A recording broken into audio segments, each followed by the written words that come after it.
நேற்று நடந்தது எதிர்பாராத சம்பவம். என்ன மன்னிச்சிருங்க. உங்களை மன்னிக்க நான் யாரு? இது உங்க வீடு. நீங்க எப்படி வேணும்னாலும் இருக்கலாம். இது உங்க உடம்பு. அதை எப்படி வேணும்னாலும் அழிச்சுக்கலாம். சத்தியமா சொல்றேன், எனக்கு அந்த பழக்கமே கிடையாது.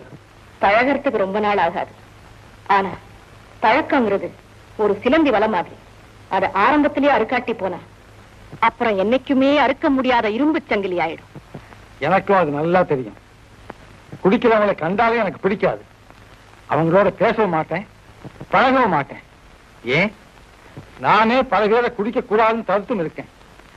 ஆனா நேற்றுக்கு சதி செய்து என்னை ஏமாத்திட்டாங்க. என் வாழ்க்கையிலேயே முதல் முறையா தவறு நடந்து போச்சு. அதுவே கடைசி முறையா இருந்தா நான் ரொம்ப சந்தோஷப்படுவேன்.